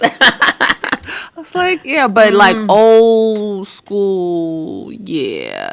If you just like zhuzhed it up a little bit. Yeah, she could have. But Years ago. but I'm gonna say this. She couldn't play me because she's not glamorous enough. That's what I was saying. If she zhuzhed it up. Yes. Yeah. You gotta be you have to be able to And then be, kind of regal. You have this regalness. I would have had Halle Berry if I can see that. Halle Berry. But no, I can't, because there's a certain level of confidence that you have to be you. But she can. You see introducing Dorothy Dandridge? I did. She killed it. She might have. But, I think she can. But you got the level that's a little higher than normal. You got to be, and that's the beautiful part about me. I know when to turn on and turn off. And you got to be able to read people too. Yes. So I can see that. The next question: who will play your stepdaddy, girl? Who? Who would play this man that everybody would hate from here on out? Who could play him? Who is a villain? What did he look like? I don't even remember. Oh, He's a non-motherfucking factor. enough said. All right. What's the craziest things that's ever happened to you that you haven't told me about yet? Oh, the craziest. Craziest, most wildest. Like, you'll never believe this story. Take your time. Oh, I can't tell that story. Why? I've had so many things that has happened to me that is crazy. I got one good story, but it's for the books and I can't tell. But I'm going to say this. I'm going to just give a generalized story. Remember I told you a story about I had to go down to the Russell building. Mm-hmm. Something happened. I've had a lot of the federal officers hit me up and say they're proud of me. Because not many people change their lives to be able to tell your story. And they commend me for that. Mm-hmm. And one officer stated, I remember you. We all remember you. You were so beautiful. My God, my God, my God. Everybody still talks about you still to this day. Mm-hmm. And I was like, bitch, y'all brought me down there with no clothes. trying to be a mess. But he was like, Did they clothe you at all? They did. They gave me some. Okay. They gave me some clothes. Were you in the car naked? They gave me some clothes down there. Oh. But they pulled me out the house naked. And so he was. He told me. I said, you're gonna see the book. I'm already gonna tell you now. Something I did in the federal building, and lockup, clink clink, that's going to gag the world. And I said, y'all are going to gag that I did this in that building. Right in front of the cameras, right in front of y'all, everything.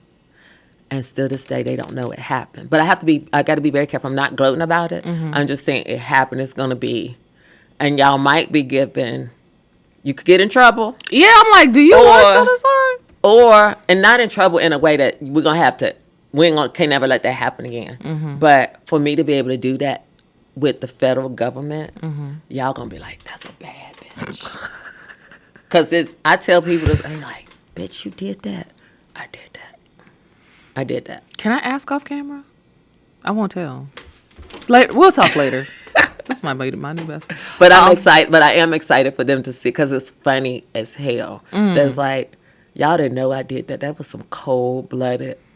That's the beauty. But y'all was so enamored with my beauty that I was able to get one past you and you didn't know. What's your biggest pet peeve? Broke, stingy niggas. Begging motherfucking bitches.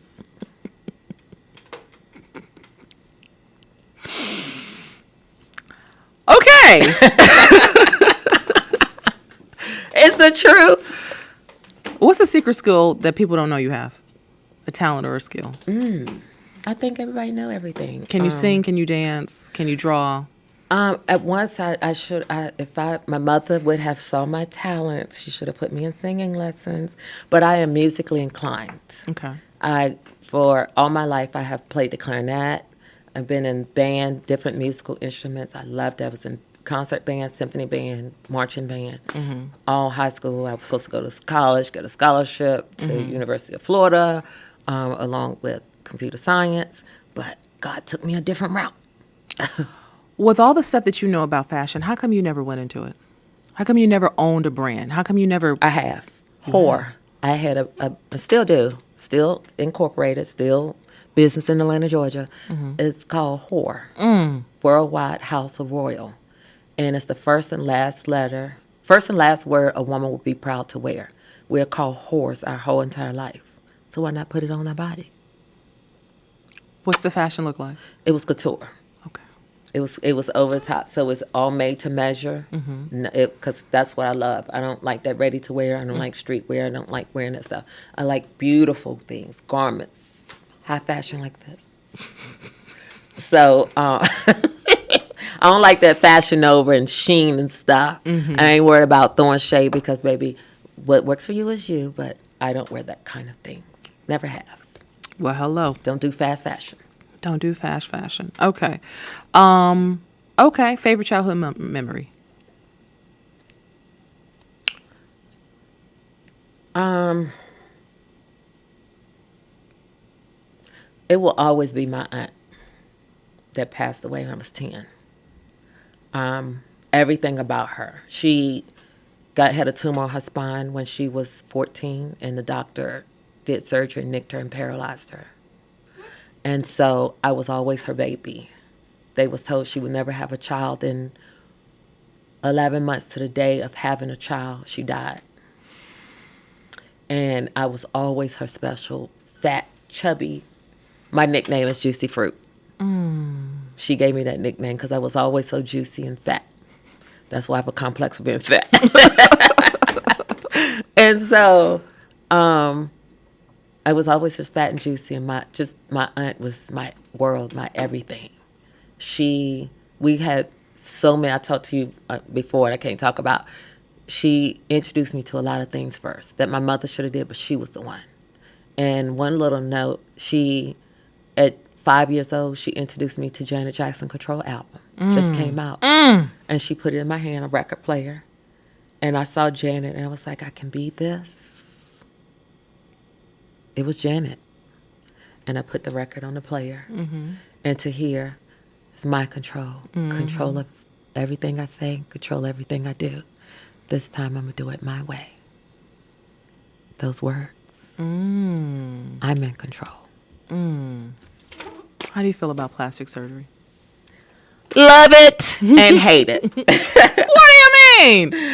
Oh my God, it's 20 years since I had my first plastic surgery. When did you get done? So I had a nose job. I had breast implants. I had a chin implant that I absolutely hate.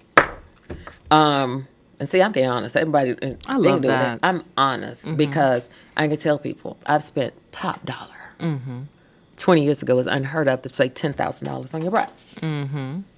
Went to Park Avenue in New York, 10 grand. That's crazy. Yeah. Go to Beverly Hills to the best looking black woman in history in Hollywood, my doctor. Same one. Love him. Dr. Mayer, love you. $10,000. I've spent money the right way. Money. And when it's done the right way, it's an amazing thing. It's amazing. It can change you. Because it's about you looking in the mirror not liking something. You change it. Have no problem with that. What I have a problem with is people doing stuff because of other people, because of society, because of social media, the fakeness. And then people don't realize they're sending you to the wrong place and they sending you to the right place. I done had the lower eyes, the fat removed from the under eyes. $5,000.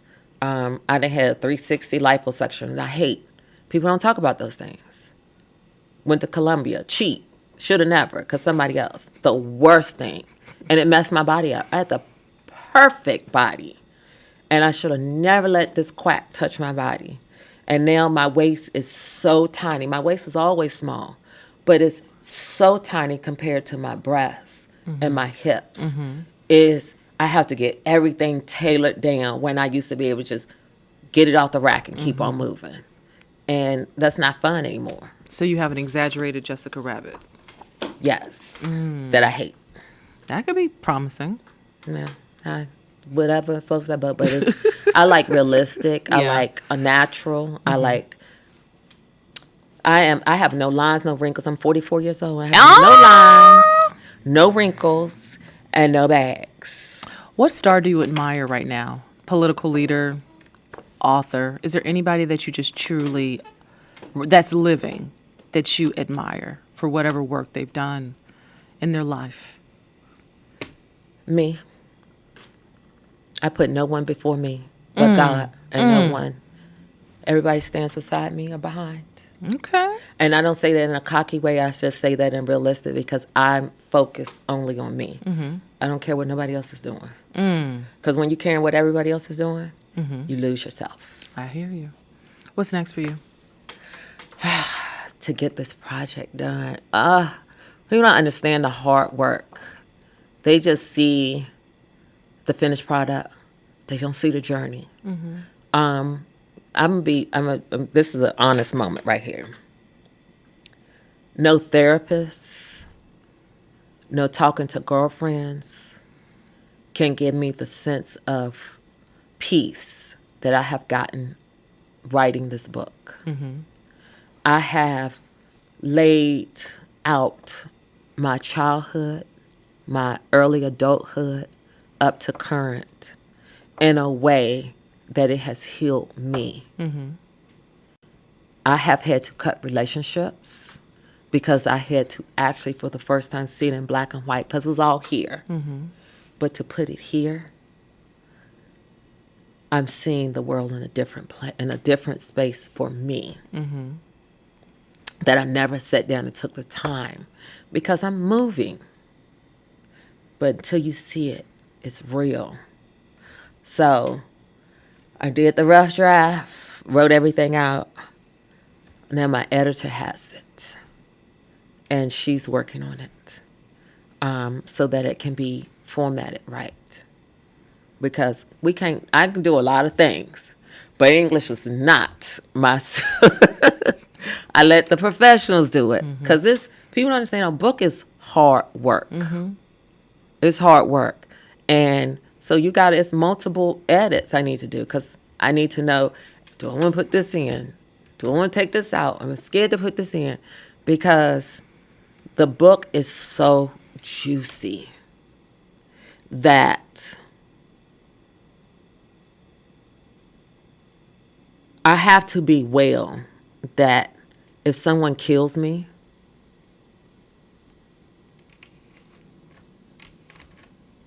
that's what we're up against. That's a truth. This is something that people don't understand. If somebody kills me, I'm well with it. And when I say somebody could kill me, it can be the nigga that I did wrong. He ain't in the book though. And I'm not being grimy. Like you have to read the book to understand. Well, you got a big thing that's or it could be out. the federal government. The federal government is a big part of my book. They have done me so dirty, and I know what they can do. I tell in the book, I was in federal prison, and inmates threatened to douse me in my cube with gasoline to kill me. They won't tell me who it was. With anything, you can get the Freedom of Information Act, and they'll give you the whole report. All you see is a bunch of black lines. And the only thing that saved me, there's somebody that's still in the United States government, still a sitting senator who has protected me my whole prison term. And the book is going to give him so much praise because people don't know. And it's time for people to know what a good man he is. Wow. He is a great man. And only I can tell the story because other people, they don't know.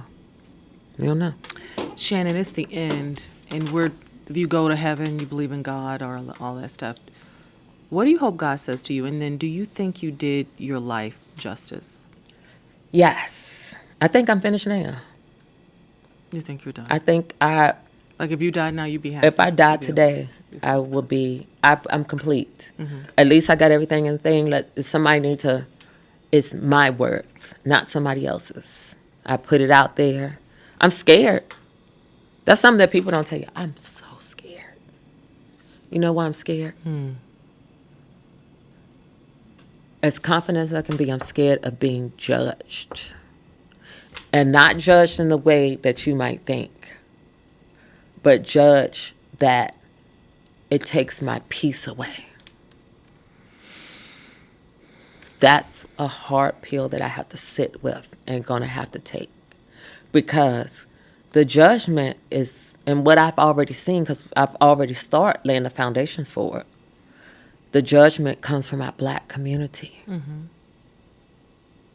We're so bitter and nasty and hateful to each other that we can't tell our stories without somebody feel they need to put an opinion on your lived experience.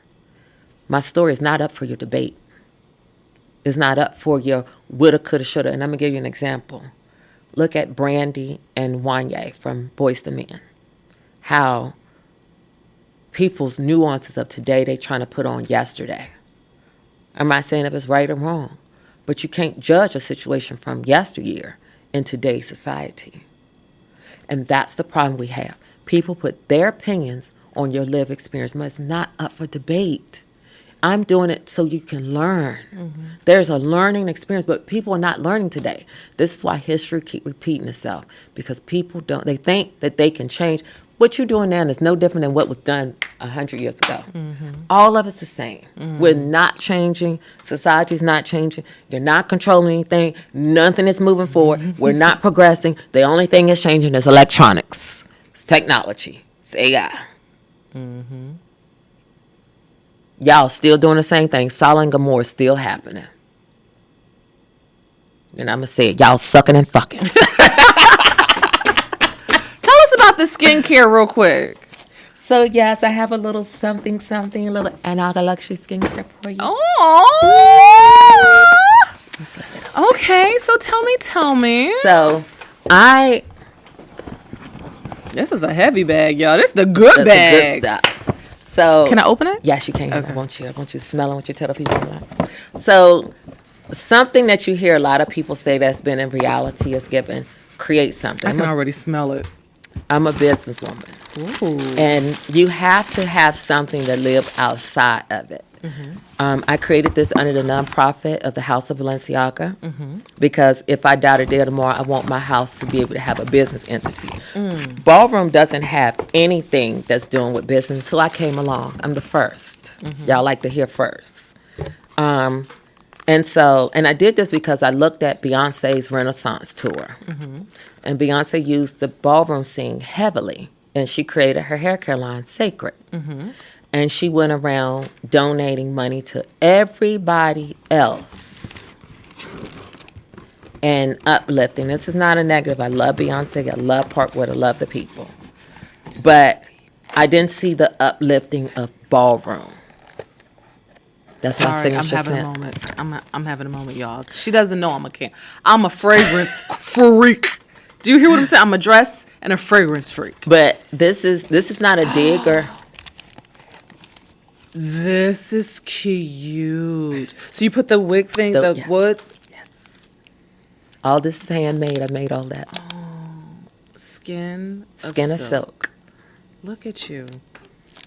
And so I was like, you can't expect somebody to pull you up by the bootstraps when you don't have nothing tangible. I created something tangible. Yeah. And so that I have to be the legacy. Oh, did that waste? Look on the side. Oh, no, on the box. Oh, no, it's not. No. Okay. I have to be the example. I know I won't get my roses while I'm alive. I am loved. Can I just say that? Oh, this smells good. I can smell it from here. Oh, my God. Oh, yeah, you're getting used today. You're getting immediately yes. This is a bathroom candle. And And men love it. This is It is sexy. a nice, sensual, soft, Tell me about this universal scent. candle. I'm sorry. Keep talking. Just keep. There's more. There's more stuff in here. Ooh. Okay, we got the wood. Okay. Y'all, she coming. Thank you, friend. Thank you. We're going to put that right here so everybody can see it. See the brand. What made you start? And like I said, Beyonce was one of Okay. my inspirations I have to have something for people to pull us up by the bootstraps. They have to see, we have to have a business. We have to have a tangible product. And this is where it came from. Because Anaga is Shannon, A-N is A-N-N, Shannon, and Balenciaga, A-G-A on the end. I can't trademark my name because of the fashion house. Balenciaga owns it. And I've tried to reach out to them. Unsuccessful, so I can trademark Anaga because it's something new and something fresh. And this. so, And not the paper with the name on it. Girl, the details. Y'all can't see this. look at the ribbon. It's saw the quality everywhere. I'm just saying, Luxury. the detail, honey, the detail. We love a detail, child. Luxury child. Yes. And I have done this on my own resources, my own back, my own time, by myself. I don't have an assistant. I haven't allowed nobody to do anything. It's been me. And it's been a labor of love. This is what I do. This is my pet passion. Hard work. This is amazing. You do it for good. I did it when I was younger in the bad way. And I said, Lord, let me do it the right way. And this. I love this Right for way. you. I love this for us. It's I really am. It's a 360. I'm really appreciative. Y'all just And don't know. Let's say this too. I hopefully my story, parents can show their kids who are troubled and going through things. It gets greater later. Don't allow choices, because it's not mistakes. I've never made a mistake. I made choices. Even choices at times where it was different. I paid my debt. I dealt with the consequences. Good or bad, and stuff happened. Trust me, evil things happened along the way. But I'm blessed. I'm thankful. I thank God every day that He gave me this journey. Because, and in that journey, I was able to come at the end of the rainbow. And it's every day is different. It's a challenge. It's a new challenge every day. But I can't take away. I'm glad that He gave me this life. Because I could have been, limbs could be gone, messed up. I'm going to be ugly and all the other things. But He gave me this. He gave me all the obstacles. He gave me this. Because I was the only person that could handle it. So He want me to tell the journey. Because I am Him. I'm an embodiment of Him. Amen. Amen. Praise the Lord. Tell everybody where they can find you. So you can find me at shannonbalenciaga.com, or you can go to my skincare line, anagaluxuryskincare.com, on social media platforms, but especially Instagram, Shannon Balenciaga. Also, I am a creative director, marketing director for a local restaurant, Las Margaritas. Ooh. And we're getting ready to have our Cinco de Mayo. So come out. It's going to be a huge, big thing. I'm going to give her the promo so she can send it out if she would love and Yes, I'm there, honey. and promote us, come out and be my special guest and Yes, things. But ma'am. it's going to be fabulous because unlike, I'm going to say this, we know with the current administration, and we see a lot of people that are brown vote against our interests that we created this United States, right? But this restaurant, this owner, they down for the cause. Support. If you're going to do Cinco de Mayo, support those support you. Support those support everybody. Shout them out again. Las Margaritas, right here on Cheshire Bridge. Been there 40 years. This is the first Cinco de Mayo since the fire. Someone burnt the restaurant down 5 years ago. Oh, my. This is the first one since it's been rebuilt. Wow. So we're going to celebrate. I'm going to be there. You guys come out. Hey. Shannon, boo. I knew I was going to like you. I knew it. I'm going to be back, y'all, because when the book drop, I'm like, can we get an exclusive, but she doesn't do interviews. Well, we're gonna give you a exclusive. I'm gonna give you. How about this? I give you this. I'm gonna come and we're gonna talk about off camera. I'm gonna tell you. How can I say this? I'm gonna say it.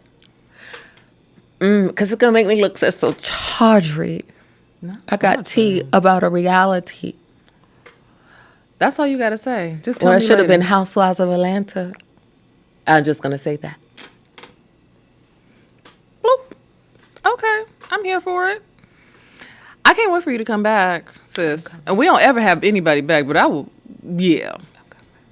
Cause we talk behind the scenes, y'all. Y'all gonna have to wait for this book. It's good. The fact that her life is on the line, this book's about to be off the chain.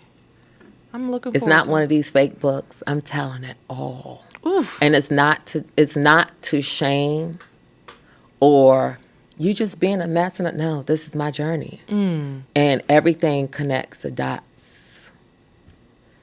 You'll understand it when you see it. Well, thank you, sis. I appreciate you coming in, sharing your story. Guys, if you like this type of content, and I know you do, make sure you like, share, comment, and subscribe. And of course, if you want to get in contact with me directly, you can reach out to us at info@smittyand.com. Again, that's info@smittyand.com. Or you can reach out to us at smittyand@gmail. Again, that's smittyand@gmail. Until next time, guys, take care of one another and be beautiful. And get this. How you pronounce it? Anaga. Yeah. I did it! Yay! She's going to be one of my sponsors, y'all. She don't know it yet. She don't know it. Here it is. She's going to be one of my sponsors. Thank you, Shannon! Woo! Good show!